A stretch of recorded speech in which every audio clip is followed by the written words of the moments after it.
Welcome today to today's city's council meeting. Today, Monday, September 11th. I now call this meeting to order. Roll call. District 1, Councilmember Casey. Here. District 2, Councilmember Vieira. Here. District 4, Councilmember Martinez. Present. District 3, Vice Mayor Silvera. Here. And Mayor Lopez. Here. Please stand for the invocation by Chris Henry from the Valley Christian Center.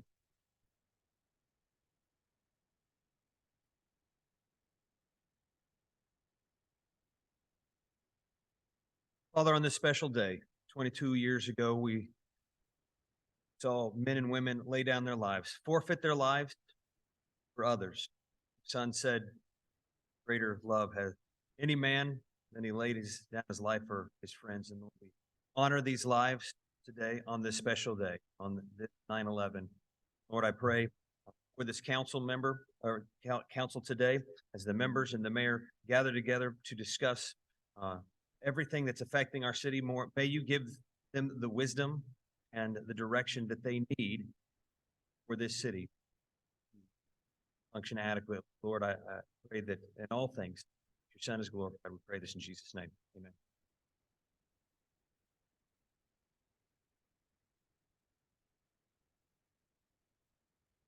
I pledge allegiance to the flag of the United States of America and to the republic for which it stands, one nation, under God, indivisible, with liberty and justice for all.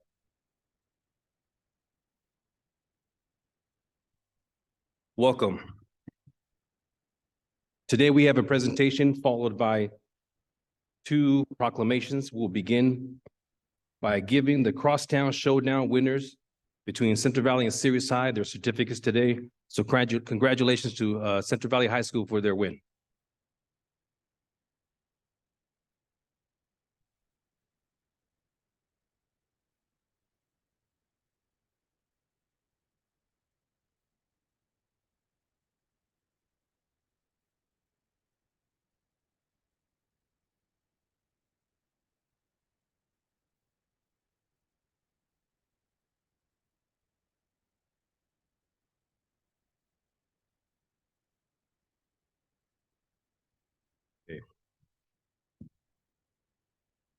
We'll begin by recognizing Dan Panz. Her name, Dan, where are you at?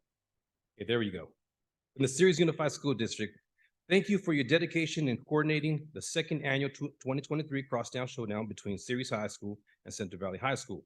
Your commitment to the students and community is recognized and valued by the city of Ceres, and also would like to thank the staff who also helped and working with the Unified School District to bring this together. Dan, could you please step up?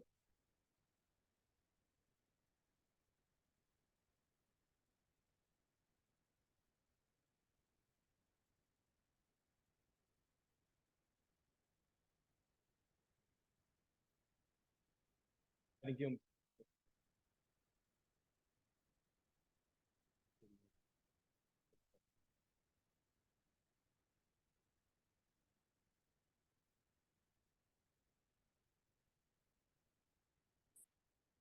Okay, and then the next one goes to John Bassard, from our athletic director for Ceres High, for participating in the Crosstown Showdowns.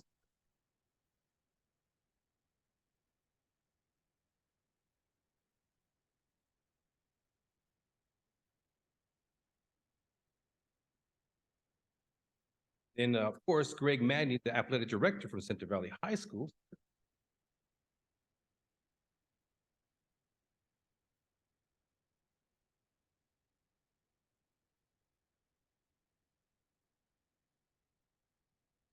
Our head coach, Derek Golbish, couldn't be here today. But Bassard was here. Will be accepting his certificate.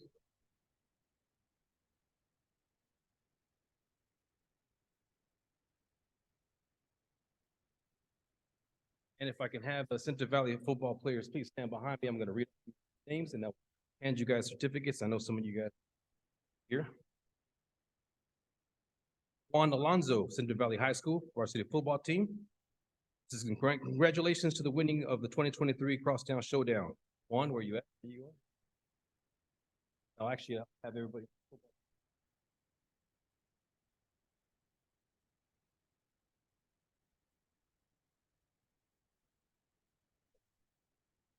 Mario Gonzalez. Is Darius not here? Josh. You? Yes. Davis. Caesar. All right. Messiah. Yeah, my bad. And was it Joseph? Joseph's not here. And we just didn't print, we didn't, yes, so we'll get yours. We're missing one, City Clerk, that's on you. Anyway, so listen, I think that it's very important to acknowledge that the city of Ceres and the Unified School District has now created a tradition that forever will be in everybody's thoughts and minds, because it's a very competitive sport, and I know the community rallying behind both teams, and these are your Crosstown Showdown. Please give these gentlemen a round of applause. And I will give an opportunity to any of these players and one of time now. Where's yours?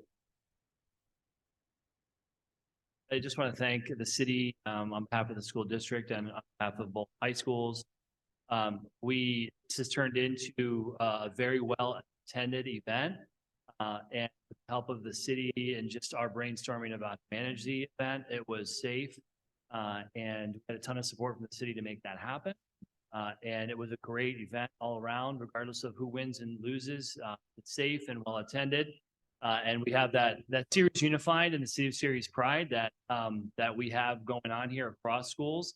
It's that competitive rivalry, but also in a healthy way. And so we're just really happy about how the event went. And obviously, congratulations to the Hawks, and thank you to Ceres PD and just the city team for helping us work out, making sure we can have a big event that's also safe. So thank you very much on behalf of the school district, and thank you for these projects. Thank you very much. Any additional comments from the ADs? Gentlemen? Step on up. Of course, Magni always has something to say. I also want to echo Mr. Pangrazio's sentiments. It is a big challenge to put on such a large event for high school level type activity, but the city stepped up big time for us, the police department as well. I made it a great night. I had multiple students tell me that they had the time of their lives. They really enjoyed it. Tons of different food options, the excitement leading up to the game. It was just a lot of fun, which is kind of what we wanted it to be for our kids. So thank you to all of you for making that happen. I also like to commend John Bassard and Ceres High School for being so supportive. We share a stadium, share a facility, and they really helped me get it ready. And I couldn't have done that without a school that's willing to work with the rival. We do have a very nice relationship.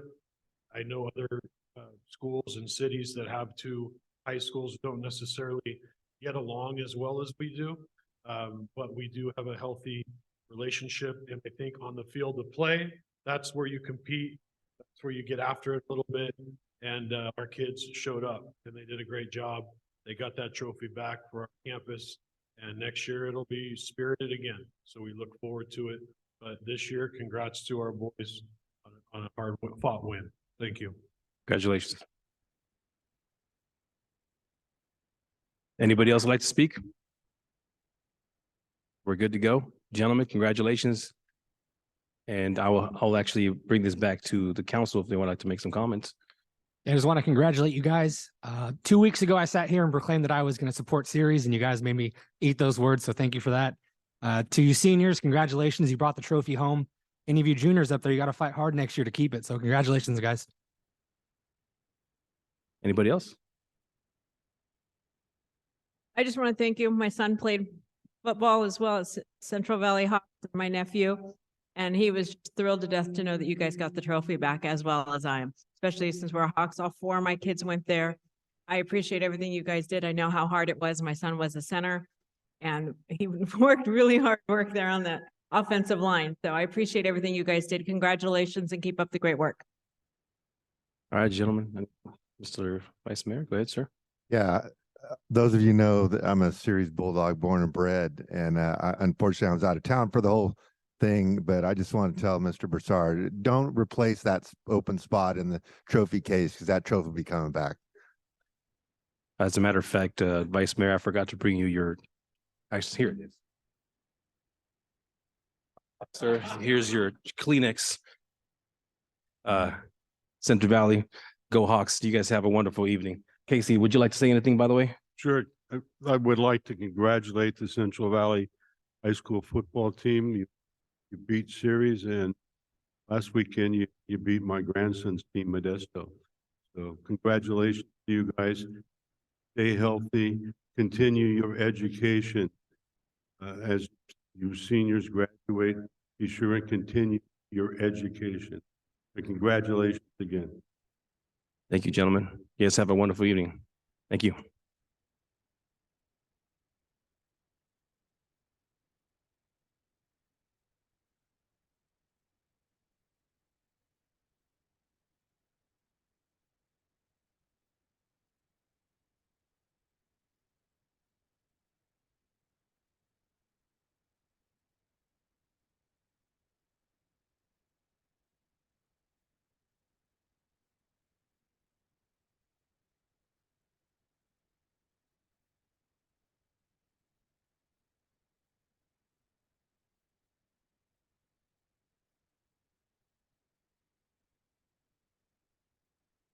Like one of them took my proclamation, so I wanted to come back.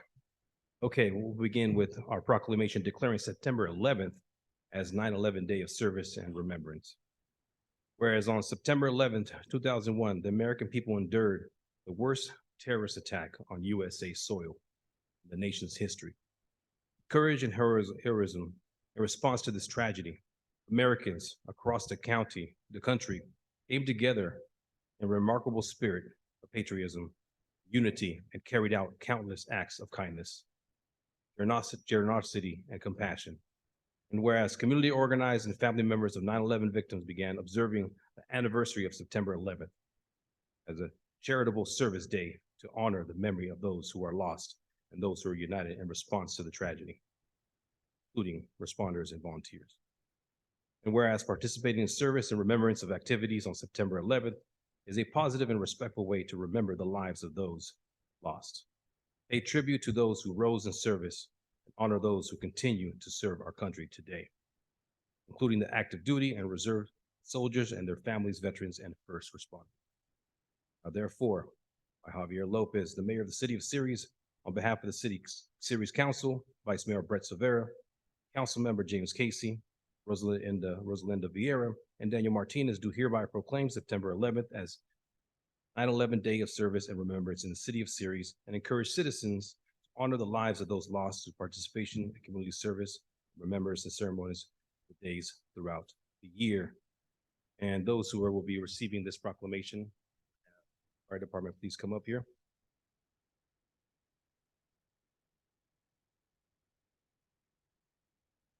I know for a lot of you who remember this day as I do, this is a moment in our time as Americans that we will never forget. It is life-changing. So, if you would.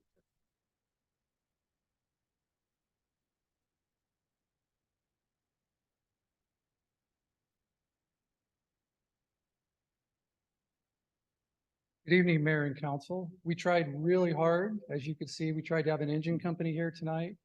Actually, all three stations in Ceres are currently on calls. So we really wanted the firefighters here this evening, this proclamation. This evening, we gather to honor brave men and women who perished September 11th terror attack in America. The fire service lost 343 members. They were brothers, sons, fathers, and public servants who rushed into danger rather than turning away. Although our brothers and sisters were lost on that fateful day 22 years ago, they will never be forgotten. Today, we stand strong, united, and resolute. Tonight, you saw a generation of football players in here. They weren't alive when this event happened 22. I just ask everybody to remember the promise we made after September 11th. And that Thank you very much. Our second proclamation is for National Suicide Prevention and Action Month. The persons who will be receiving this will be Barbara and Patricia from the American Foundation for Suicide Prevention. Are you here today? I will be walking up there. Please meet me. Patricia, come on up.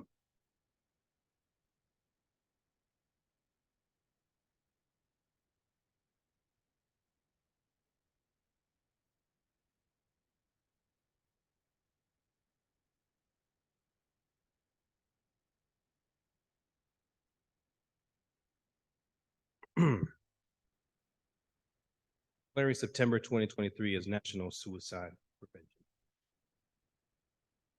September being recognized as Suicide Awareness Month. National Suicide Prevention and Action Month proclamation was created to raise the visibility of mental health and proactive suicide prevention resources in our community. We also want to start the conversation to destigmatize as it helps connect people with appropriate support services. According to the American Foundation of Suicide Prevention, suicide is the second leading cause of death among individuals between the ages of 10 and 34. More than 48,000 people dying by suicide annually in the United States.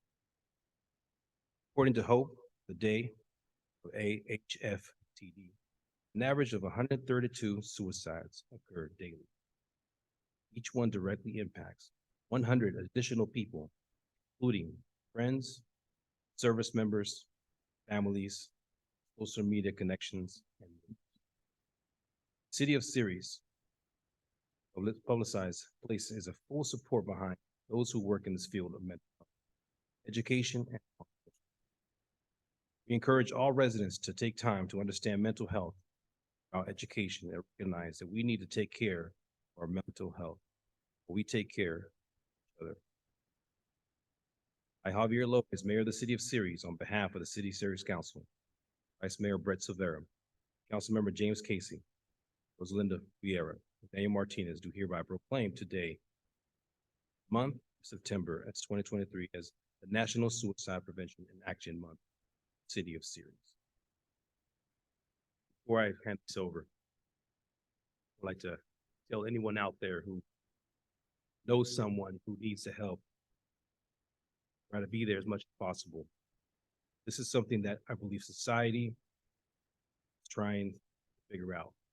For all those who decided to take their lives, we are still here. Forever, we'll remember you. This can be a difficult conversation to have. Glad that we're having it now. Thank you.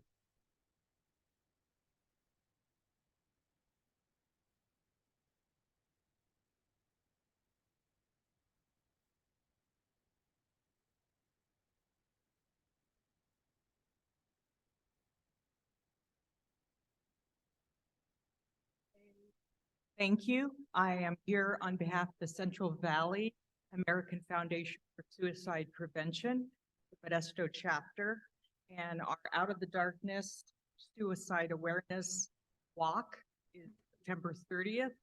It is a day that people come to be together. There is a short walk, but there are many tables, many booths. We have a children's area.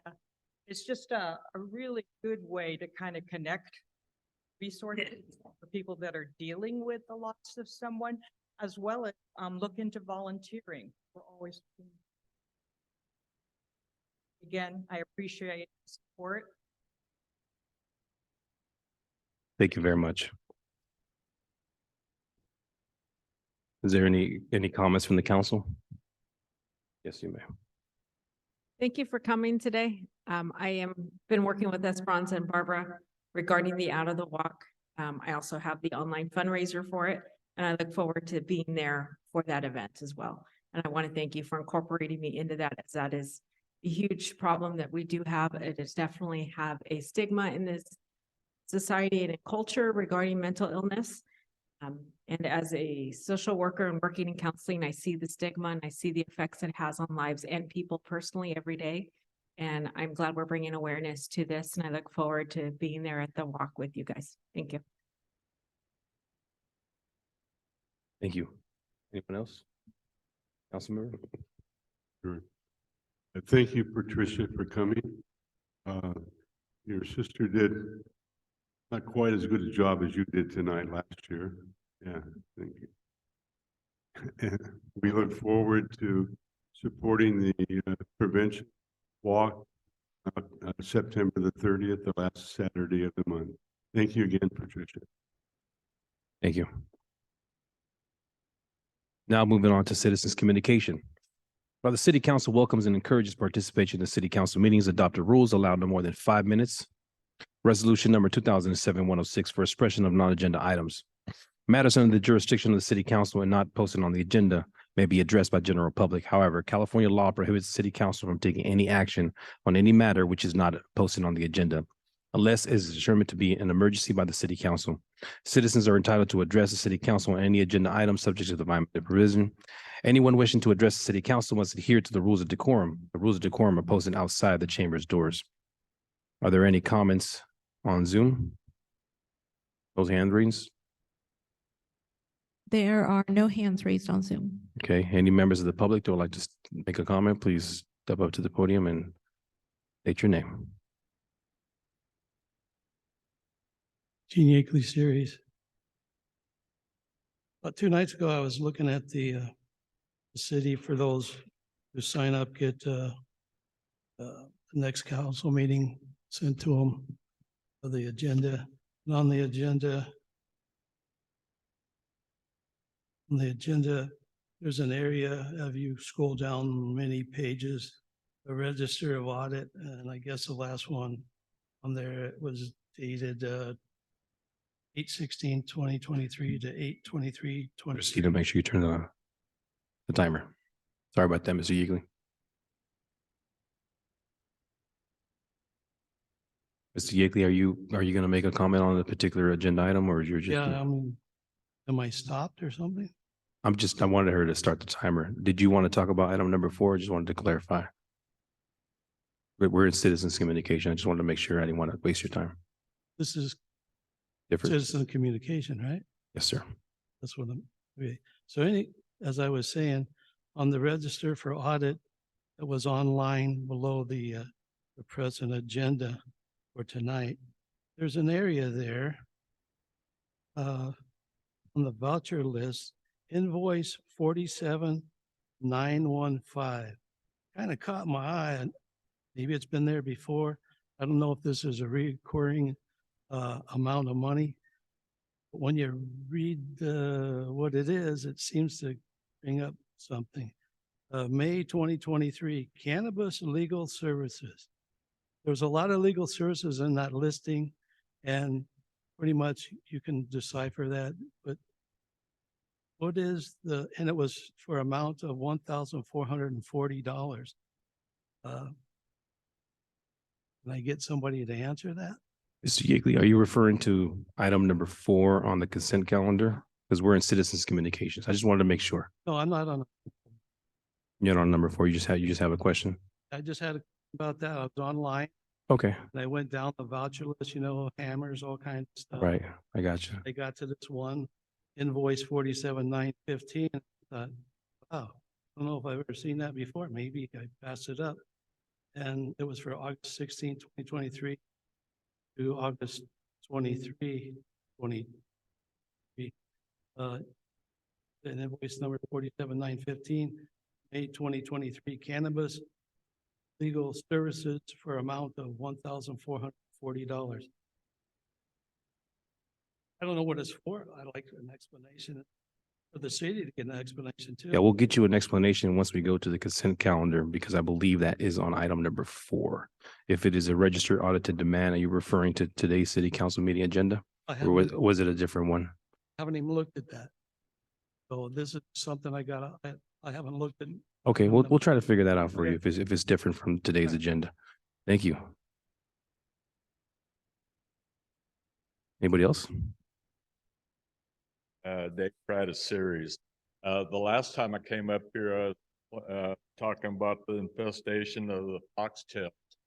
I go away for a week and have to come back, and I'm impressed by how they cleaned it up, look like new lawn. But unfortunately, the foxtails are starting to come back, and whatever you guys did, I hope you can get back out there. It's not as noticeable from the streets. You gotta be closest, and the dog park is really, especially the small side, is really getting a big patch of foxtails going. So I want to thank those that took care of the majority of the issue of parks, and hope we stay on top of it. Thank you. Thank you very much. Anybody else?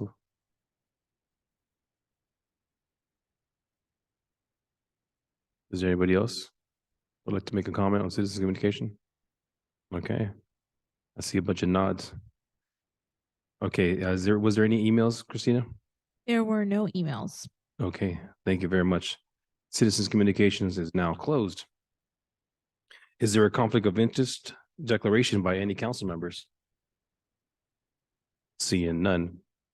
Moving on to consent calendar. All matters listed on the consent calendar are considered routine in nature and will be enacted by a single motion unless otherwise requested by an individual council member or public for special consideration. Otherwise, the recommendation of staff will be enacted upon by roll call vote. Is there anyone in the council that would like to consent item pull for discussion? Council members? Seeing none. Is there, Oh, in respect for Mr. Yakely, I'll pull 4 so we can get that explained for him. okay, that sounds good. All right. Is there anybody from the public that would like to a consent item pull for further discussion? Anybody on Zoom? Okay, I'll bring this back to. We're gonna pull an item? Yeah, which item is it? Parking evaluate. Wait, are you you missed public comments. That's why I was asking if there was anybody who like to make a comment during public comment. This is a consent calendar. But you wanted to make a comment. I'll open it back up for you if you want to make a comment. Go ahead. So, want to know, why is it that know only him. certain people in the city get like attacked on parking a vehicle at the fire hydrants? And other people are parking on their property on the street? I don't want to understand if it's just in general or what is the city gonna do if they're gonna paint like a red zone on it where nobody can park at the fire hydrant? Did you receive a parking ticket for Yes. what color was it? Was it red or yellow? The one I have it here. Okay, what we'll do is we'll have one of our officers get with you on that. But you're just asking if it's something that we've been doing besides giving you a ticket, Juan? And because I've seen other cars that are still there. They're still parking there? That's still. Is it parking. yellow or red, the fire hydrant? It's yellow. It's yellow. Okay. Sam, we don't normally paint for sidewalks on yellow hydrants. There's one in front of my house.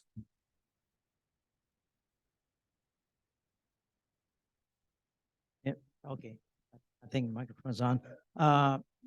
On the fire hydrant and stuff, you're talking about the curb, Right, I think that's what you're asking, Juan, if we paint the curbs for yellow fire hydrants. it's something that I need to go back to see if that's part of our city standard, if we allow that or not, or if we do that or not. Okay, So I'm not 100% sure. I gotta get back, yeah. and we'll have Captain address that if you don't mind, Juan. We normally don't paint the curbs in residential neighborhoods for fire hydrants. But it is a violation to park in front of a fire hydrant in anywhere of the city, residential or in a business area. It looks like the notice that you received is a warning type notice, and probably received appropriately if your car was parked there. If there are other cars parked in front of fire hydrants that maybe we have missed, we would love to get them reported and we'll give them the same notices as well. And you can report this on the My Series app as well. Because I could imagine how you feel it might be unfair that you're receiving the notice and no one else is receiving the notice when they're parking there as well. Okay, thank you, Juan. Appreciate it.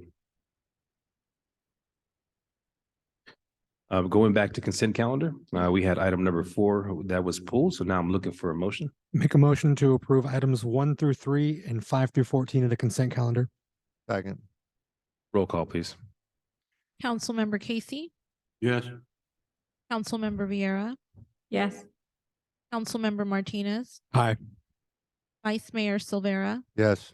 and Mayor Lopez. Yes. Motion passes 5-0. Mr. Yakely, you did have a question on item number 4. If you could please step to the podium and interim city manager will answer your questions. Question. Yes, for the, looking at this beforehand, I didn't see that. I didn't. No, I That's just fine. happened You're to good. Scroll down 2 evenings ago, scroll down, wanted to look at the expenditure list and came across this.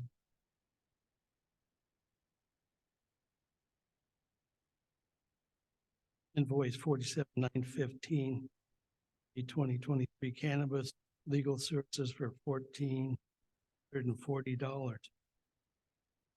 I know it seemed kind of strange, we don't talk too much about cannabis in the city at council meetings, and when you see it on the list for an expenditure, I wonder what it is. That's my question. Sure. So Mr. Yegley, basically, we have one cannabis place that's going to be selling their business and 2 others that are coming into town. We reached out to the attorney for guidance on how we process on some of this, and so that's what that's coming from. Is this a yearly thing, or is that just for when something comes up? So currently, this is something coming up where we have 2 new cannabis places coming in and one's being sold. So this fee is that a standard fee? Can it go up, down, or Well, it depends on how much I use the attorney.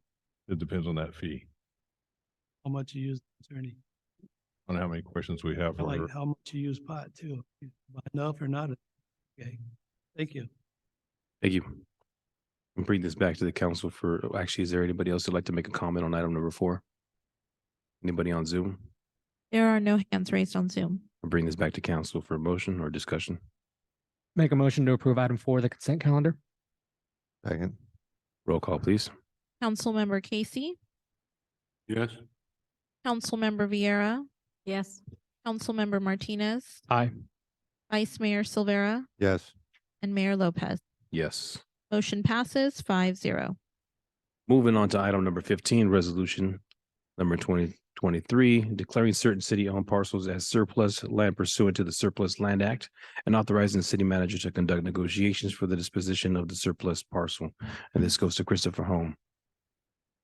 Good evening, Mayor and Council. In your packet or binder, there are attachments that have maps related to this item. There are 4 properties in the city that the staff has identified as being possible candidates for surplusing. The Surplus Land Act is a state law that requires that the city designate or declare land that could be sold for whatever purpose. And in order for us to move forward, we first have to give sort of a first right of refusal to any affordable housing developer that would like to take a shot at constructing affordable housing at that location. So once we make the declaration, and this is not saying that we're going to sell these properties, this is just calling them surplus land. That starts a shot clock where affordable housing developers can approach the city, and then we could start a good faith negotiation process. If an affordable housing development does not end up going in that location, then the city could use that property, it could negotiate with any other party. So let me go through the properties. The first one is the most important to staff. It's really the crux of why we're here. And it's to help solve some problems that we have on Service Road. Property is city owned. It's next to Walmart and on the north side of Service. We had some mounds of dirt there in recent years that the city flattened out and cleaned up. It's immediately west. The property is immediately west of the stormwater basin that Walmart has.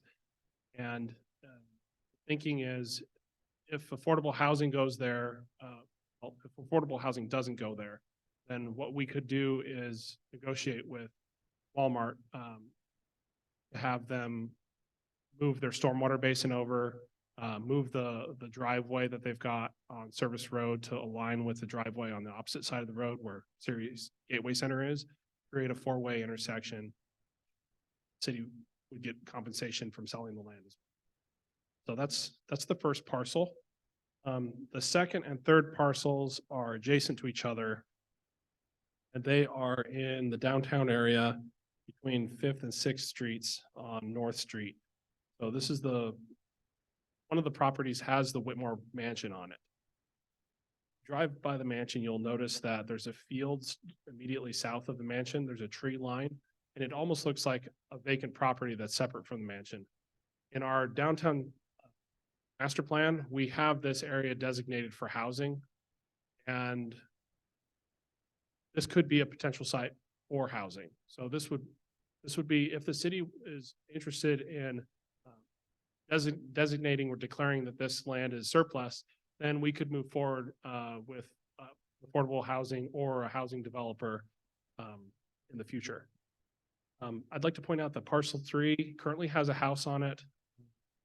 And this property actually, through further research, we've learned that plan for this property is to have 4 water vessels solely on parcel 3.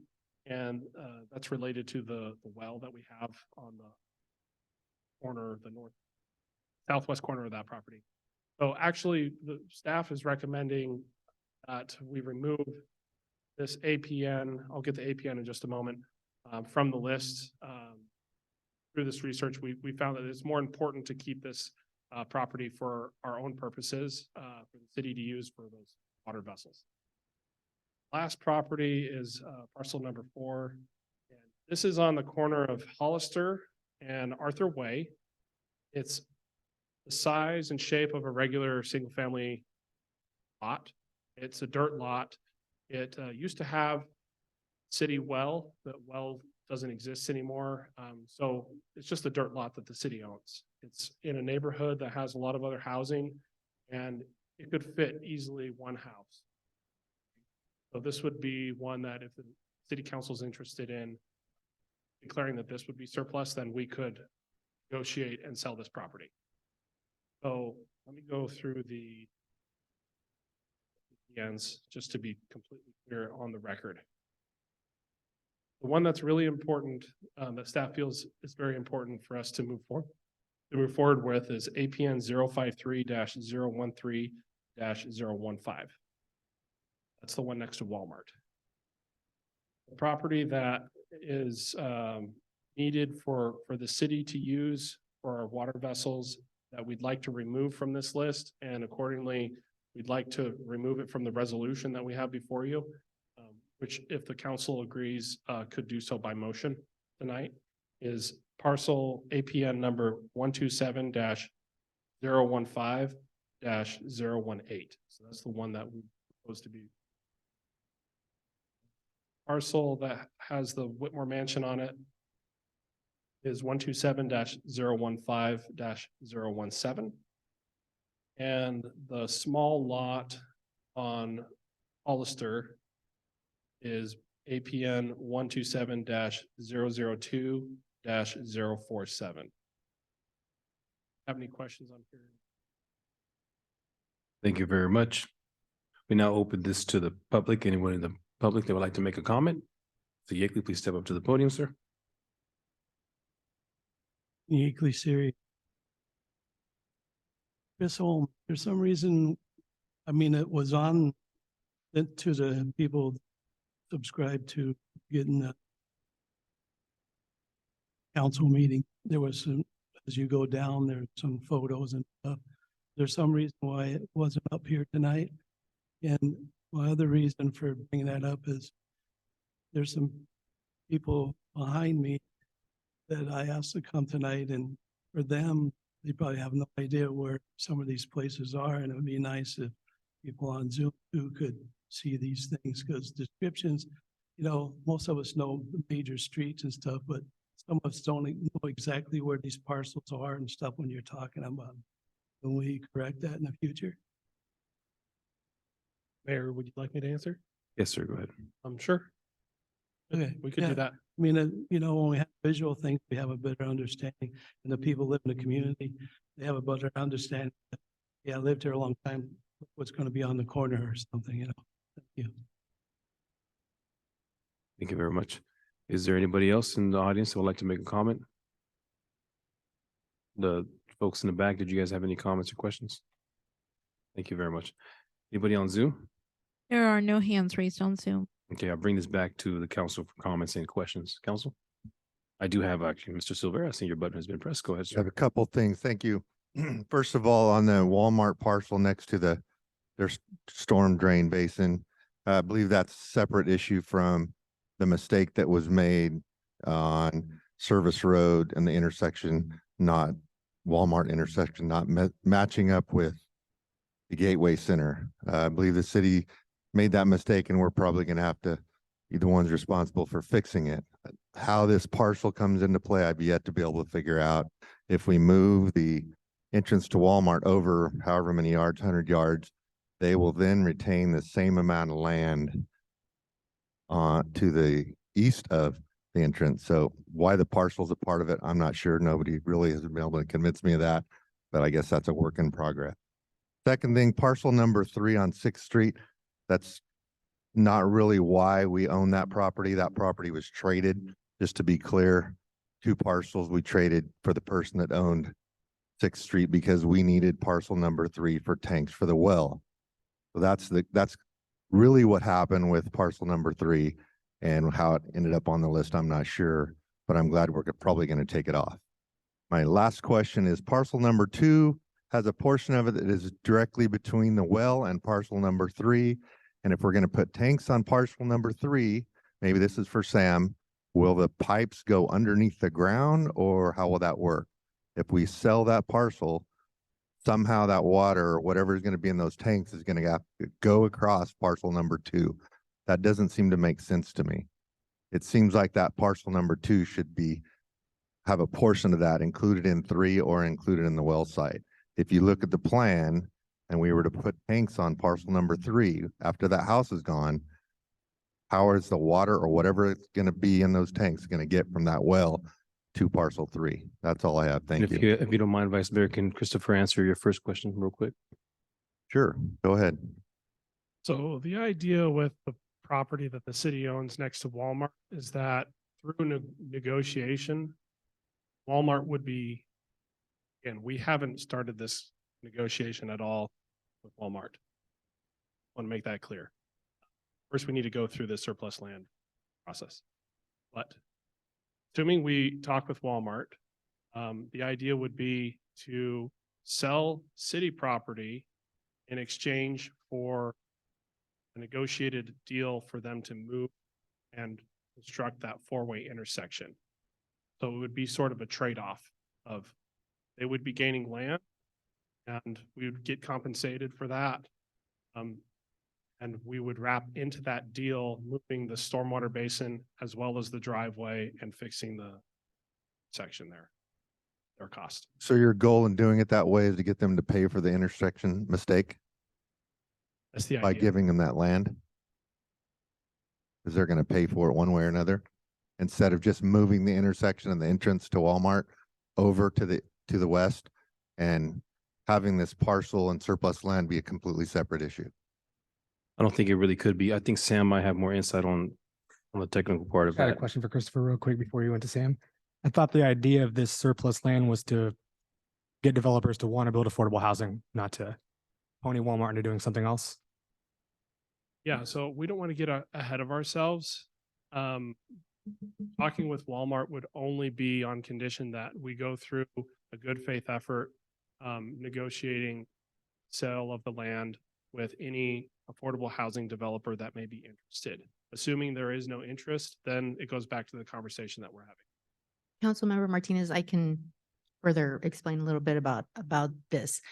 The Surplus Lands Act requires that any time that a public agency wants to sell, dispose, trade property that is real, in this case, real property, it needs to, it's really to fulfill a larger housing policy than implemented by the state. So it's to give you have to give an opportunity to affordable housing developers before you can basically sell it to the general public or enter into negotiations with any particular party.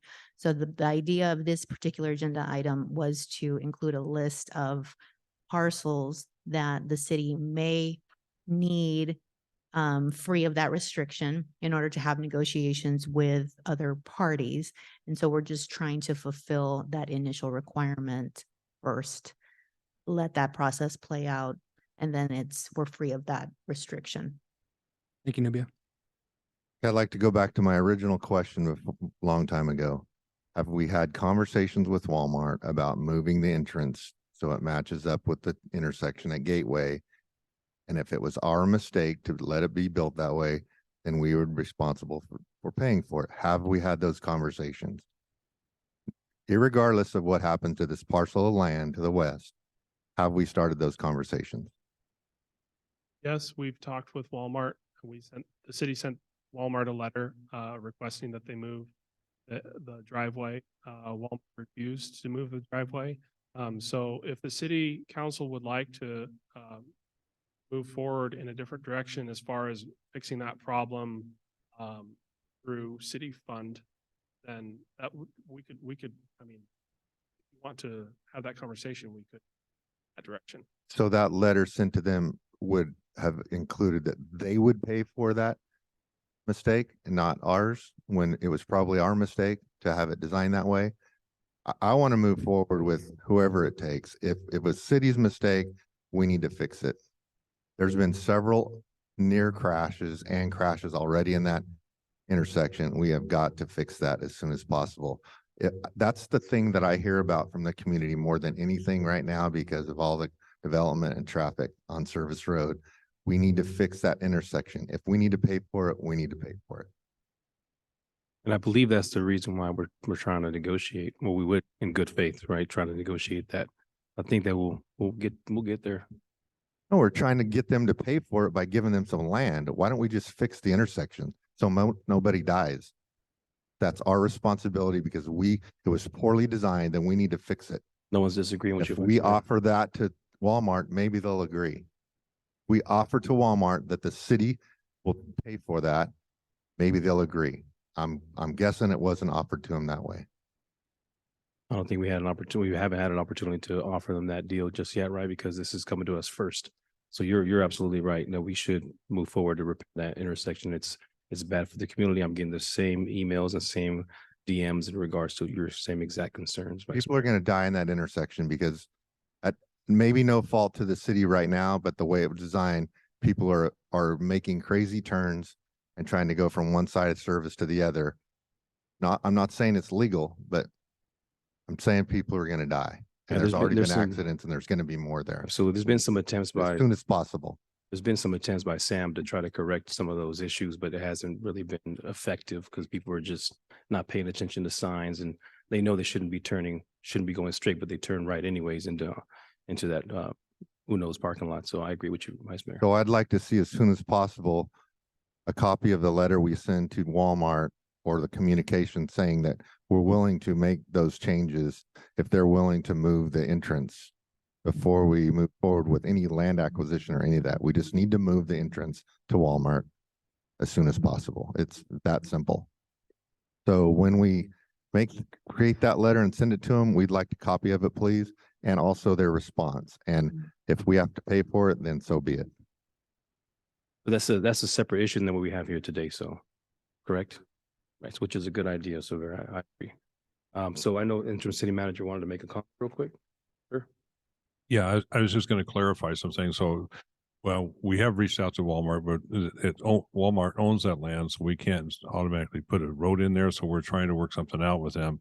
What we were originally looking at is taking our land and saying, help offset the cost. So it's not going to be as expensive and have Walmart help us, not Walmart pay for our mistakes. So we were gonna sit there, talk to Walmart to see if they're interested in our land, move over their waste, storm drain basin, because right now where we need to put that intersection is they're planning a service station. So we need to have them agree with us that the service station needs to move down or move somewhere other than where we need to put that road.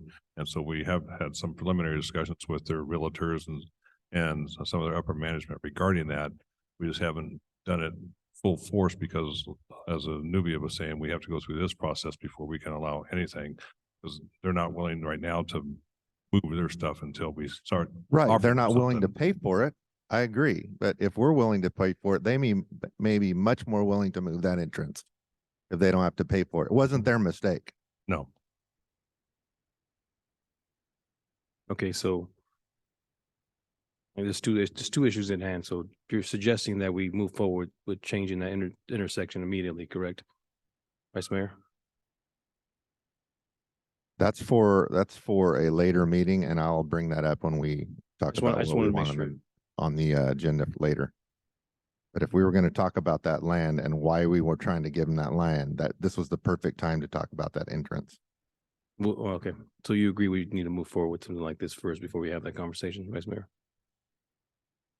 I'll make a recommendation to bring it up at the next meeting or as soon as possible about the moving the entrance. Yes. I know that that's not what we're talking about on the agenda, so we can go back to the agenda. If nobody has any more comments, I'm willing to make a motion on the agenda. Mr. Casey, you have your comments, sir? Before us is to decide what to declare surplus, and then the realignment and all that's a different issue completely. Yes. Two different Okay, issues, yes. So my question about parcel number 4, is there any chance that there's some liability and chemicals and different things that when we pull the pumps out, and if we declare it to be surplus, is there, can we sell it? Does it turn out that we have some liability, or has the soil been cleaned? Mr. Casey, the vessels that we're trying to introduce are the carbon activated vessels. So there's no hazardous to any spillage. We've done that and some of the other well sites here throughout the city. We have, as a matter of fact, we have them on well site 30, 39, and 40, and also 38. And we don't have, there's no issues hazardous issues to be concerned of. Thank you. And when we did the well 42 improvements, Mr. Vice Mayor, when we did the well 42 improvement, we stubbed up 3 10-inch underground piping gearing for future vessel usage. So everything's underground. And so that's simpatico to sell a piece of property to somebody that has 10-inch lines underneath of it. That's okay? Oh, absolutely not. No. It's not okay? No. So then my question about parcel number 2, that's going to have those lines underneath of it, how do we sell that parcel as is on the map? Go ahead, answer. There Christopher? are 2 ways that we could go forward with this. One would be an easement that would be across that southern part from the well site to home site that's moved. And if there's an easement there, then the only thing that could be there would be like a driveway. We'd have to be able to get to it. So no buildings would be allowed to be built there. Another alternative is to carve out that southern tip, and it's, through this process, just the portion of parcel 2, I believe, that is immediately south of our mansion, but not touching road to the south. That's all that would be. That's Either of those would probably suffice just as it's currently mapped out. Doesn't seem like that would work to try to get whatever fluid from one part to the other without an easement or without, like you said, making parcel two smaller, I guess would be the easiest way to say it. So moving forward, I don't know how we could actually even have a vote on that parcel number two either, if we're going to change the plan of it. Sir, If you're comfortable verbally describing that we'll remove that southern tip from parcel two, then staff can work out the details and make that happen. Sam, do you think that would be a good recommendation? Well, I was under impression that when well 42 was improved, the stub ups are facing east. So the vessels were gonna be placed where Chance Parsons house is at. So I'm not sure exactly where parcel two is in place here, or what type of an easement we need to have for the piping. Oh, parcel three is Shane Parsons' location. Yeah, Okay, so parcel three is Shane Parsons' location and parcel two is in between the well and in the Whitmore Mansion. okay. I would definitely, I mean, having an easement is probably an option, but I would not recommend having any structure on top of our three main lines. Right, right. And that was recommended by Mr. Holm that we do not do anything with that as far as building anything on top of that, just possibly a driveway. I want to make a motion that we table this entire resolution to a further meeting so we can restructure the plan, take three off, and maybe we'll have more information at that time about the Walmart entrance and parcel number one by Walmart. I'll move that we table this whole entire resolution. And I'll second that. Roll call, please. Discussion? Would you like to make a comment, sir? Go ahead. Yeah, I would like to amend that forward parcel 1 and 4 to be declared surplus and leave 2, 3 off of. It gives them, I mean, we know that number 4 is suitable for housing. We know that we have an issue with Walmart, and so if we declare it surplus, they can at least begin the process without any commitment of doing anything and to remove 2 and 3. I'll second that. We have two motions on the table. We go with the first roll call. Yeah, first roll call Councilmember Casey, on the first roll call. No. Councilmember Vieira, Yes. Councilmember Martinez. Aye. Vice Mayor Silvera Yes. and Mayor Lopez. No. That knows the second motion anyways, Casey. It knows the second motion anyways, because they approved the first one. The second motion needs to be made. Doesn't need to be made now at this point. Mayor, Yes, ma'am. before we move on from this item, I want to make sure that we have a list of the things that we need to address at a staff level in order to bring the agenda back.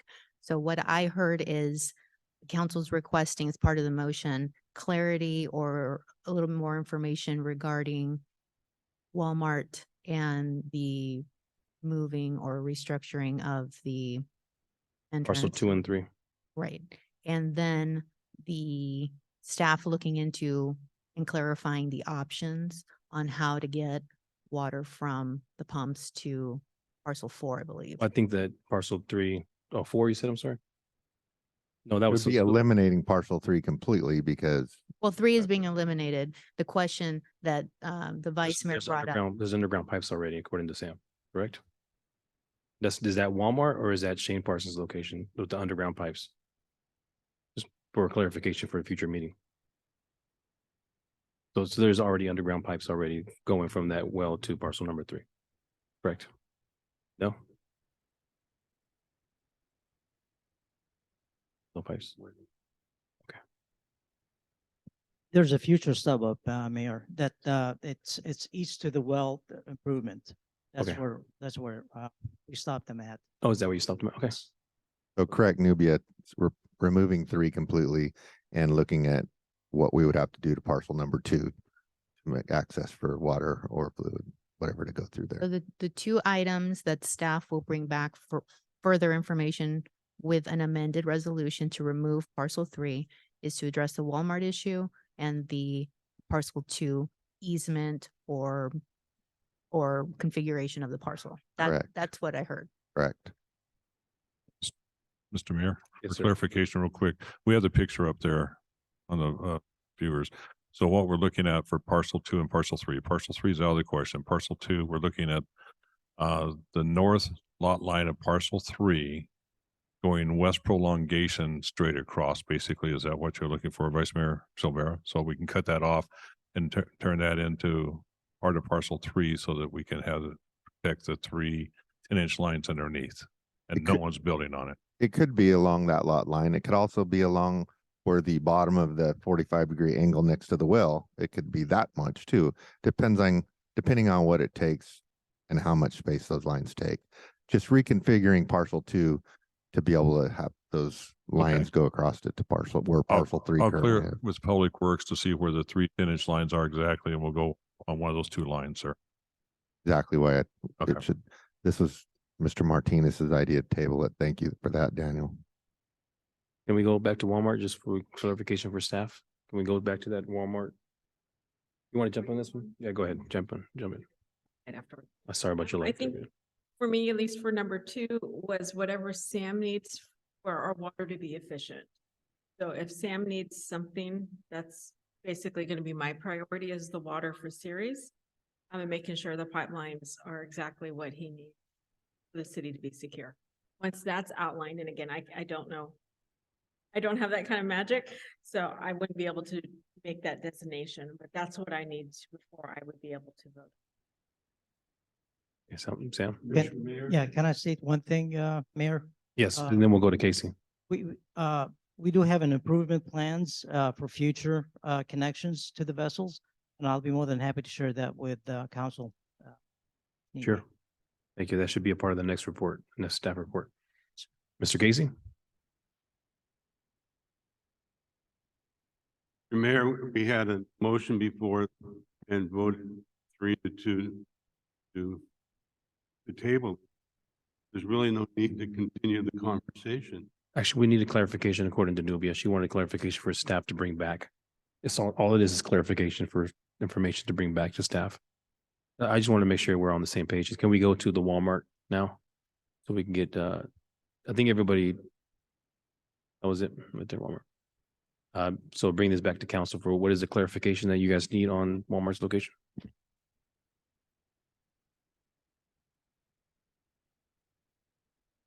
There it is. Council members, what is the clarification so that way staff is aware? So, yeah, for the Walmart, so they can get staff. What's to your get- question? I think we have the Are direction. we fine now? that Are we we good? do. The staff, do you need have any more questions? Okay. And then we're okay with parcel number 4. There's no comments or questions or recommendations for number 4. Okay. All right, this item has been tabled and we are moving on. Moving on to discussion items. Item number 16, Ceres City Parks Walking Trails Improvement Project Update. Sam, this one's yours. Thank you, Mayor. Good evening, Mayor. Good evening, Council. I'm going to bring back to you tonight the walking trail improvement project approved during the first round of ARPA fund allocations in 2022. Thank you, Christina. Overview, in March 2022, City Council approved the use of ARPA funds in the amount of $75,000 to complete the walking trail for 3 neighborhood parks, Strawberry Park, Don Pedro Park, and Riverview Park. Currently, the 3 parks are missing 1 walking trail sections.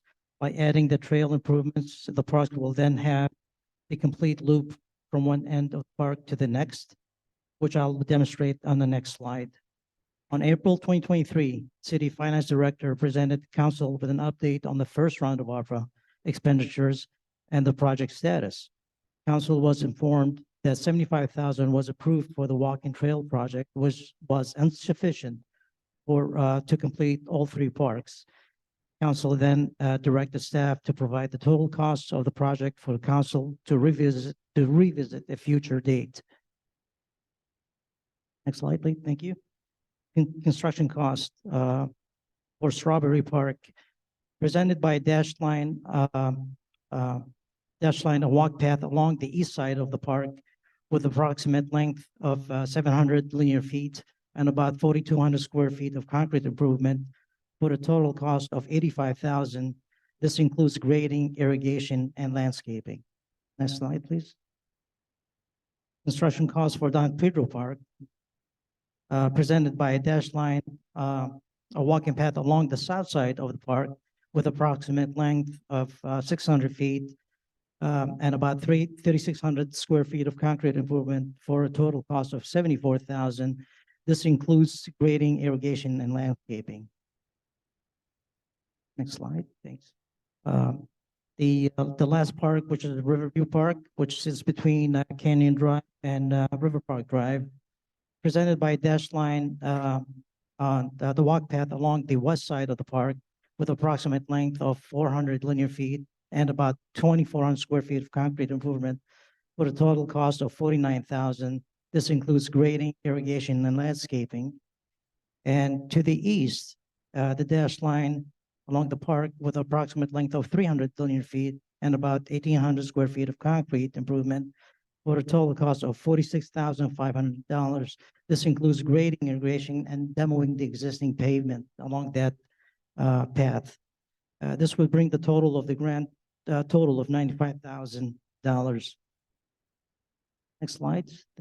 In summary, total construction cost to improve the walking trail on all three city parks is estimated at $254,500. The original approved ARPA fund allocation for the project was $75,000. In order to move this project forward, an additional $179,500 will be needed to budget to complete all three locations. Alternately, council could reduce the scope of the work or limit the project to Don Pedro Park, since approved $75,000 would be sufficient to cover the expenses for the specific location. Next slide. So that ends my presentation, and I'm willing to take any answers. Any questions? Yes, I take this back to the public. Is there any comments or questions from the public?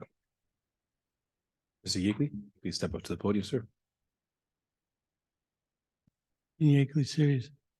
How do you determine where these are going to be positioned in the parks? Because I live by Don Pedro, and that's all against the backside of homes, and I'm thinking, is it because they're wanting to come in from that court and go over to Blaker? Maybe people want to walk around the park on a flat surface where, and it rains sometimes there, it floods a lot. In the diagrams, what's an explanation on where these are placed? Mr. Mayor, do you want me to answer? Go ahead, sir. Okay, Mr. Yankley, the idea was to have the connectivity between all the walk path along the park. So there's one gap of the park that is not connected. And we thought that by adding that, we could have the connectivity, people go around the park without stepping in dirt. And I kind of noticed that when I was on a job site, when I revisited these sites, I did see people walking on dirt, trying to make that path. So I think it'll be an ideal project or improvement for three parks if funding is allocated properly.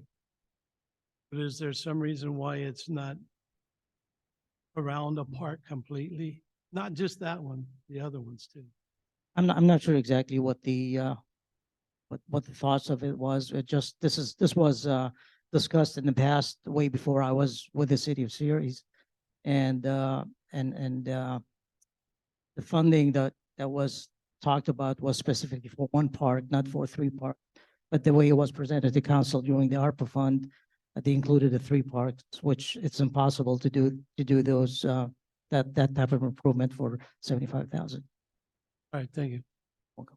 Thank you, Mr. Yeakley. Is there anybody else that would like to make comments, sir? Please step up at the podium, please.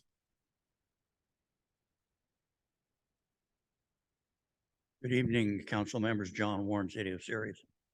I remember back when they were requesting some comments for Ochoa Park.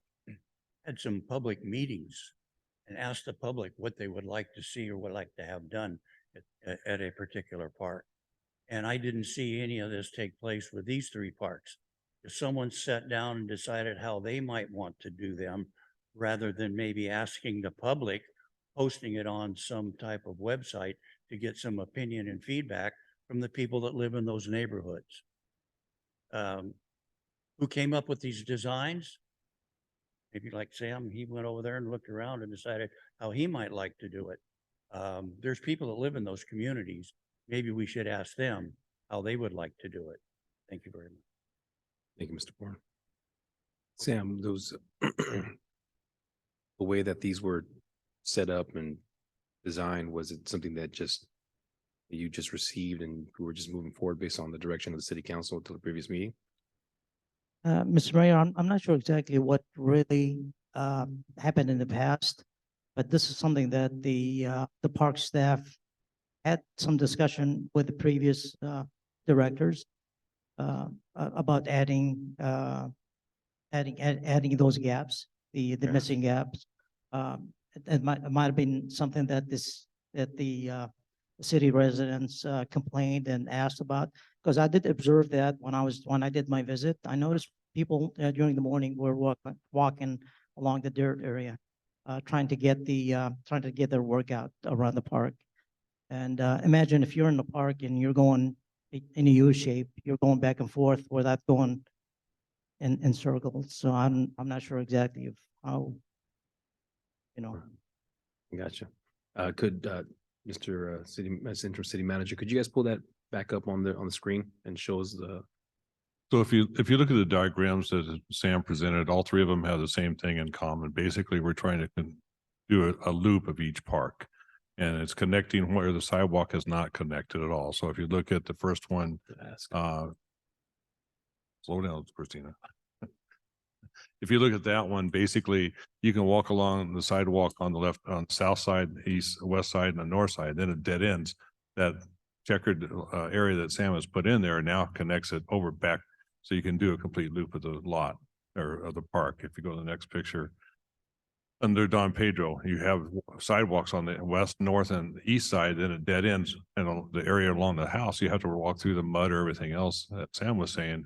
This will connect it so you can actually do a loop of the park. Next picture. Again, this one has sidewalks on the north and south, but nothing east and west. This will connect it so you can do a complete loop of the park. And so that way, if you want to try and get your steps in, or you can want to do a mileage, so it's a mile around the park or whatever, you're able to do that now with these designs. Right. So basically, to answer Yakely's question, this connectivity would be closing those gaps. And I just wanted to make sure that's what I was thinking of what I see up there. That's exactly what I was thinking. I have two pressed here. Who was first? Was it you, Martinez? Hey, Sam, does Wait, I'm sorry. I saw Rosalinda's pressed, but not yours, Martinez.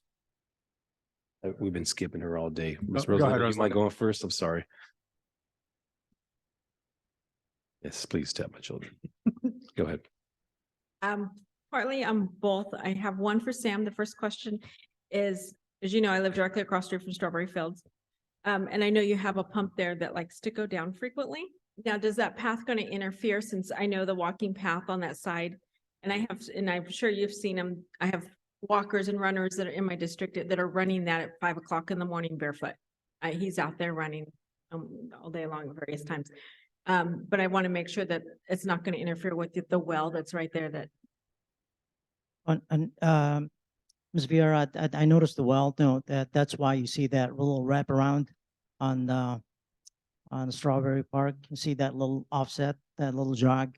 That's trying to avoid the well. I'm not dealing with underground infrastructure. I just want to avoid any piping underneath. The only thing I'm worried about is the irrigation. Once we start to work on the improvement, we need to make sure that the irrigation is not interrupted or it's adjusted accordingly. Okay, because I know both Strawberry Fields and Don Pedro both are water basins.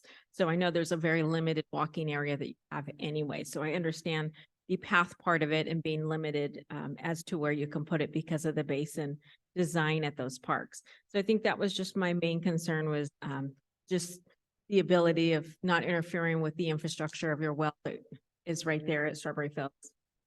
Yes, correct. This is going to be done on the upper part of the basin, will not, it'll just be on the same elevation as the existing, the rest of the path along the park. So we will not be taking any, the path will not go down into the basin. It'll be directly on top. Perfect, thank you. And I know they're both utilized, I think Don Pedro and Strawberry Fields are utilized from 5 o'clock in the morning through most of the evening till about 10 o'clock at night when they lock the restrooms. So I know it's definitely needed. And like I said, I see them walking in the mud during the rainy season. They're still out there, rain or shine. So if we find a way, that would be great. But I thank you for this information. I appreciate it. I look forward to hopefully getting this into Welcome. action. Thank you. Mr. Martinez, the floor is yours. Christina, can you bring up Riverview Park, please? Sam, does Riverview already have a walking path? Mr. Martinez, there's an existing path which is made out of hot mix asphalt. Okay. Which is to the east. But that path is it needs a lot of work. And that's There's a lot of roots and it's uneven in a lot of the areas. I did walk it and it's not safe. Yes, sir. And that's the $9,000 for demolition is For demolition, to remove that correct. path. Thank you, sir. Mhm. Okay. Vice Mayor, floor is yours. Yeah, if we were to do all of these parks, has anybody figured out where we could come up with this $179,500 extra? That was my question. That was going Has to be my anybody done any research on any funds anywhere? No, we don't know that where that would come from. We Possibly. might be able to use CMAQ funding. If we have any left over, if the Stancog has any left. Or since our new sidewalk. I mean, if the funding is there, we definitely could entertain that. Kevin and I needs to work on it. Anybody else have any questions? Rosalind, if you don't mind, just to piggyback off of Vice Mayor's, what was the original idea if you hadn't asked that question? Was it to go general funds? What was the original plan if you hadn't brought up that question? Was it to- $75,000 out of ARPA funds, and that The rest- doesn't the cover it. rest. There's 179.5 more they need. With no Or- idea where it's gonna come from. at Right, this that's, point. I'm piggybacking off you. Would the idea be general funds? That was going to be the suggestion? Well, Or were if you we seeking can get direction? CMAQ funding, which is congestion mitigation air quality funding from Stancog, because that's used for mainly new sidewalks or new paths, new walking paths and stuff. And this is right up the alley for, as far as replacement, no, but for new paths, that's where we can get it. So we can reach out to Stancog, see if they have any, or look to see if we can have savings at other locations within the fund or budget right now. Bring that back to you. So was staff seeking direction today from us in regards to We're just, it's an informational presentation. strictly today, sir. discussion? So we could recommend with your recommendations? I have maybe an idea. That's why I asked if anybody else had any questions. Rosalinda, he has an idea. Do you have any questions? Mayor, just quick point of clarification. Because it's an informational item only, staff can come back with all options. But because it's been agendized this way, I don't recommend anything further than just inquiry. Inquiries? Okay. Rosalinda? I was just wondering if this was eligible for CDBG funding or any of the consortium money that's been left over, the 5 million with Turlock.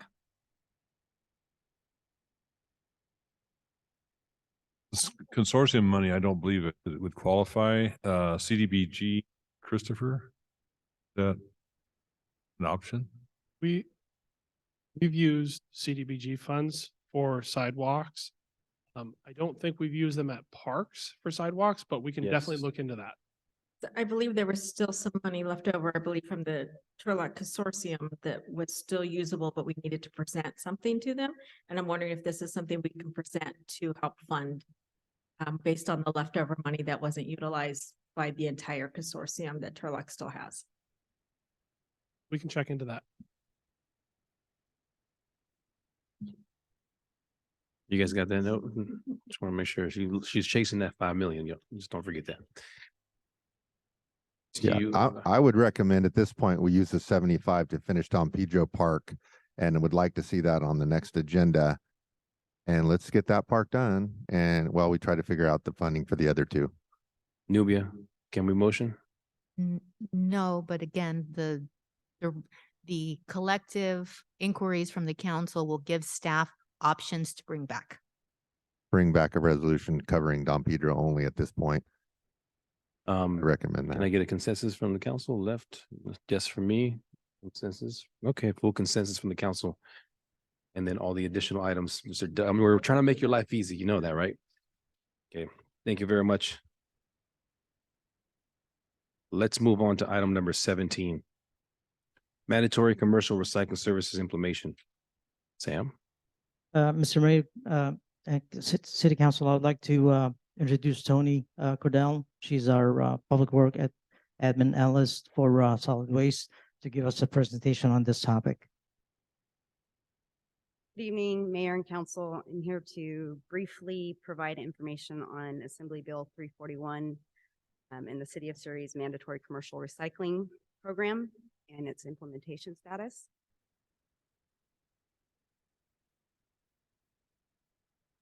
AB 341, or the mandatory commercial recycling mandate, went into effect in 2012. This law requires all businesses that generate 4 cubic yards or more solid waste to subscribe to recycling service. NCR also places the responsibility for education and outreach on the jurisdictions and also compliance monitoring and reporting, and if necessary, enforcement as well. However, with SB 1383, more recent mandate that went into effect, that now requires cities to implement enforcement action on non-compliant businesses starting on January 1st. Please. So the city has a total of 493 businesses that fall underneath the threshold for compliance, and currently only 95 of them have independently subscribed for recycling service. Since the law went into effect in 2012, the city's extended substantial outreach efforts to increase compliance levels on an elective basis. However, with the enforcement requirement approaching, he needs to take a more aggressive approach to avoid potential penalties of up to $10,000 per day.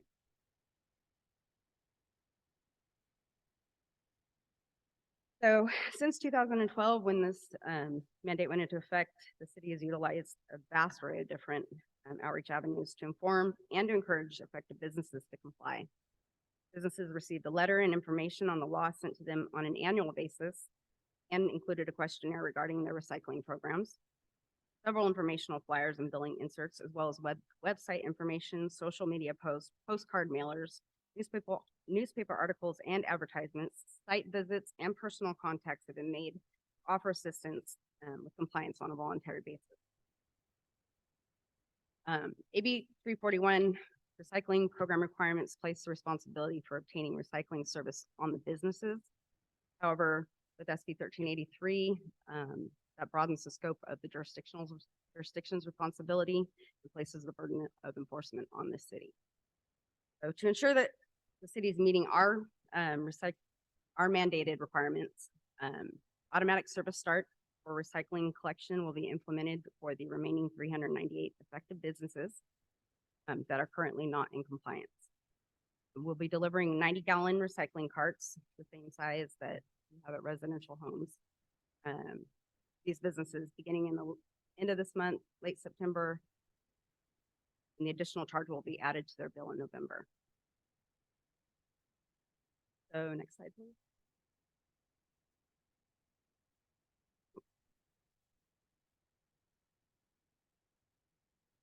So AB 341 does include language that allows the jurisdiction to offer waivers or exemptions for certain businesses that have adequate reasoning for not having a recycling service. Some of these reasons include zoning requirements, lack of space, or enclosure, building another enclosure, and a variety of different other reasons. Right now, we're currently developing a waiver and exemption program, but that information will be made available at a later date when that's fully in place. Important to note, however, that the exemptions will be made only on a case-by-case basis. and issuance will be made at the discretion of the city. That is essentially all I have. If there's any questions. Thank you. Is there any members of the public to like, Mr. Yakely here, you're on a roll today, sir? Step on up.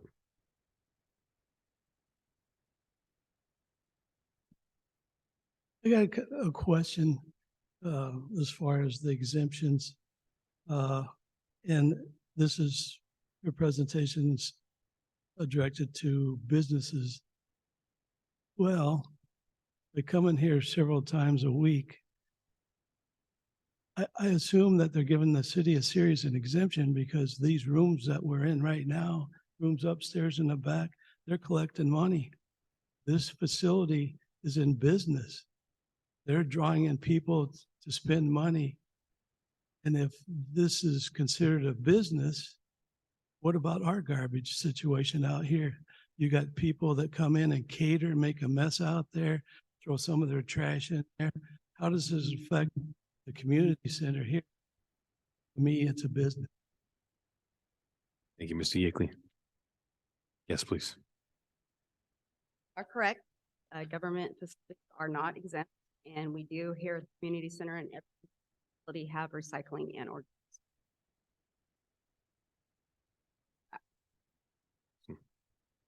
Thank you. Thank you, Mr. Yakely, for that question. Anybody else? Anybody on Zoom? There are no hands raised on Zoom. I'm bringing this back to council for questions and discussion. Everybody likes recycling? We're looking good. Thank you very much. I appreciate that. Moving on to council member referrals. Item number 18. Proposing a four-way stop sign at North Street and Third Street. Mr. Councilmember Martinez made this referral at the last city council meeting. The floor is yours, sir. So I brought up proposing that we do that. I don't know who exactly looked into it, but I just want to point out that now we do our National Night Out event there. We do multiple concerts in the park. We do our trunk or treat. We do so many events downtown, and that particular corner by the fire station going to Whitmore Park has no stops and cars are going through during those events. So I would like to see something implemented to slow the traffic down and allow people, especially with young children, myself and the mayor at National Night Out, we're walking across the street. I have a 4-year-old and he wanted to walk with us, and there's vehicles going that weren't intending on stopping at National Night Out and also weren't intending on slowing. So how can we make that area safer, since we do so much at that park, and God willing, we'll continue to do more work there. Mr. Interim City Manager, what do you think about that idea? So since this is a council referral, we need to take a vote with the council to get the necessary 3 votes for the staff to bring back recommendations on this item. And the consensus would be to put a 4-way stop sign in with the conditions that obviously there might be a study that's required or something like that, Sam? Yes. Okay. Consensus, left to right? Mayor, And Nubia, yes, ma'am. I hate to apologize. You Yes. open up for public comment. Oh, yes, let's please open up for public comment. Public, any comments or questions? Mr. Warren, step on up, sir. Thank you for that catch, Nubia. Thank you, City Attorney. I can see the necessity for additional stop sign there at Whitmore Park and Third Street. I brought up a situation here that roading at 9th Street, the blind intersection there, the fence on the corner, and that still hasn't been resolved. I did receive a note in an email that says there's this lengthy process that citizens have to go through to provide a direction or a request from the city indicating what exactly needs to be done, how to do it, et cetera, et cetera. I don't think that what's going on here follow that process. I think the citizens have to follow a process. I think the council members in this room could also follow that process. If any of you drive down Roding when you come to 9th Street, I notice that there's no stop sign on Roding, and that house on the northeast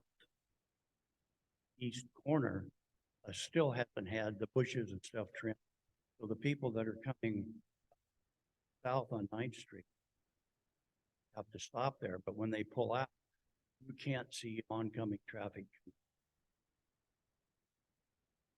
So when you're looking at places to put stop signs in this community, let's look at all the places that possibly. Thank you, Mr. Warren. Nubia, is it safe to say if there's a possibility to at least look into roading a nice street as a part of this referral? Would that be a separate referral that I would need to make? That would have to be a separate item since it wasn't included on the agenda for tonight. So we have consensus already for the proposal for the four-way stop sign. Is there anybody else in the public that would like to make an additional comment? Anybody on Zoom? Okay, and bring this back to council for any further referrals. I'm going to piggyback off of Mr. Warren, and I'm going to start the process for my referral to look into roading a nice street with similar situation of a four-way stop sign. And to bring that back to council for the next city council meeting on council member referrals. I will look for his consensus, I believe. Well, that's interesting that before we started that process, I brought up that intersection. Oh, really? Daniel, right now. I didn't know that Mr. Warren had started that already, but that, especially with the way it is and with the Walmart and Gateway and all the traffic that's over there, 100% agree that intersection should be looked at too, but I didn't know that it was even on the table. All So right. yes, I agree. Consensus from the left, consensus from the right. Mr. Casey? No comment on that? Okay, no comment on that. You have consensus to look into that, or at least to bring it back, start the referral process. Is there any additional referrals from council members? Rosalinda, floor is yours. Rest of my life. Okay, I think my one proposal for a referral would be regarding cameras at Independence Park. It's not currently been proposed or allocated. I know chat has been out there weekly because the number of homeless or those unhoused that are currently residing there. When I did my ride along recently last weekend, I was just surprised by the number of people that are currently living or residing in the park. And so I would like to possibly see if there's a way that we could get funding, even if it's the same funding that's paying for chat now, or the team to come out, the care team to come out and address the homeless or that are unhoused that are living there and actually doing and engaging in illegal activity. And if the police can get one hand up on that, I would like to see that. Rosalinda, what district is that? Independent Park? Is that District 1?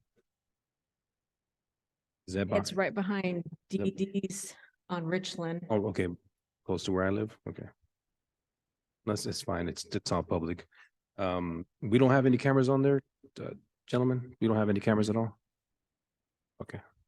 Mr. Mayor, when we Sure. did the camera project and surveyed all the parks at the time, that park was not one that we typically had issues with. So we installed the cameras at the parks that we had the most issues with. Gotcha. And I think that once the cameras were installed, maybe everybody figured it out. Now they're going to Independence Park. So that's just the Domino nature of effect. sometimes what happens. Oh, okay. Well, there's a referral on the table. Is there consensus to look into this? Obviously. Thumbs up on our side. Thumbs up on everybody. Thank you very much. Anyone else for referrals?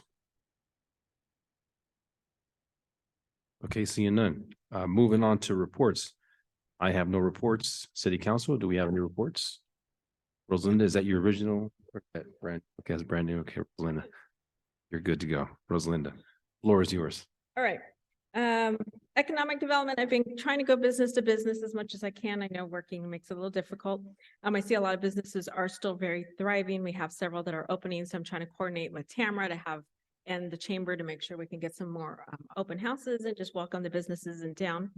The Homeless Alliance, Jim Casey and I will be at this week to kind of go over some new issues, reviewing our bylaws and other stuff. And then lastly, public safety. I just want to thank all of them for coming out to the house fire on Hackett. There was 8 engines that arrived, which actually helped with a second or third, I don't even know how many fires we have on that street at that moment, to help out, put out a secondary fire at a second location that wasn't in the immediate fire area. So it was kind of nice, kind of just see the coordination and how well it flowed and everyone safe. And then also having the paramedic firefighter that we actually had there, Alec, he was able to address some issues after the ambulance had left with some burn or slight burns that we had that someone had mentioned. after they had left. So it was just kind of nice to have him there and assure them that, the community, when I was talking to the neighbors and stuff about that. And then I want to thank the police department for letting me do yet another ride along. Another officer had a wonderful evening, or at least I had a great evening doing the ride along out there. Allowing me to spend the entire evening just to kind of see the city at night. So I went out on graveyard shift, was able to see the city literally at night. I was really surprised with the amount of unhoused that we have in town, which is very relevant when you're out at 2, 3 o'clock in the morning, because those are the only ones that you see moving, walking and driving around or parked in a parking lot. They're in there sleeping. I was really surprised and impressed with the intuition and the instinct of the officer that I was with. I don't know if he wants me to use his name or not, so I'm not throwing him out yet. And then just his ability to kind of see when someone was out of place and say, hey, are you safe? Are you okay? Do you need anything? A lot of them said they didn't need anything and they felt okay. They felt safe. But I was really just kind of impressed that, he wasn't out trying to cite them or force them into a location, but just trying to make sure that they were safe and they were okay for the evening. And then also I look forward to hopefully talking to Perry. I haven't talked to him yet, so he's being thrown out right now, about the streets team, because when I was out there, which I haven't shared with you, I did come across a gang about 2 weeks ago that were stopping everyone coming down the street. So as they passed by the house on either side of the street, they were sending their dog out and asking them questions like, who are you? Why are you out here? So when I was out, I did talk to that officer a little bit about that situation in that street. But I think that brings the importance of bringing the street team in, because again, if our gangs right now are currently in bubbles or pocket areas, I want to make sure we address that before they move outside of the areas that right now our police department's been doing an amazing job keeping them in those bubbles. But I would like to make sure that we don't extend or start having an issue like we have before. And that's the end of my comments. Thank you. Thank you, Rosalind. Anybody else? I'd just like to report that the ceremony the VFW and the American Legion did this morning, very moving. It's a shame that city sometimes has a very difficult time communicating between departments, I guess, because once it was over, then I understand 45 minutes, maybe an hour later, the fire department had their. But I'd like to thank the American Legion, the VFW, presentation they did, remembering the people affected 9/11. Thank you very much. Anybody else? City Manager? Mr. Mayor and council members, your Zoom meeting for closed session tonight has a family emergency and has to cancel. So we have to she cancel did. closed Okay. session. Okay, we'll probably have our closed session anyways, but thank you very much. Nothing to report tonight. All right. Yeah, we are. We still have to meet, yeah. Anyone from the departments? Mr. Wise? Mayor and Council, as you know, recently Chief Ernst retired, and I have been placed as the interim fire chief for MST, which is all the departments that we serve and all the cities that we serve. So with those new duties, I have reassigned Chief Darren Jesberg to Ceres. He will be taking over my duties that I had here in Ceres. However, you'll be stuck with me for a little while. I'll be helping out with meetings as he still has his original duties right now as we transition him over into some new assignments. So just wanted to give you that news. Thank you. Oh, welcome. Wouldn't want it any other way. And also thank you for today's 9/11 service ceremony that we had in front of the fire station. Thank you. That was great. Anybody else from any other department heads? The man in the cowboy hat. Good evening, Mayor, Vice Mayor, council members. I just kind of want to give you a report on the Joa Park project. We, as you know, went out to RFP and we will be receiving bids on the 21st. We've got several contractors that have asked questions that we're answering now. By next board meeting, we'll have at least the offers on the table, and we'll be able to provide a staff report, probably the 2 council meetings from this one. That's all I have. Thank you very much. Anybody else? Okay. So we now adjourn to a closed session. Meeting is adjourned. Thank you. Mayor, can we go back on the record? What was that, ma'am? Can we go back on the record? And Yes. if you can specifically list the code We'll section specifically title list the, and open. open up this meeting again. Going back on record, we're going to close session for public employment, California Government Code 54957B1, title City Manager. Meeting is adjourned again.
This is Mayor Lopez. There is nothing to report out. Closed session has been completed. Thank you.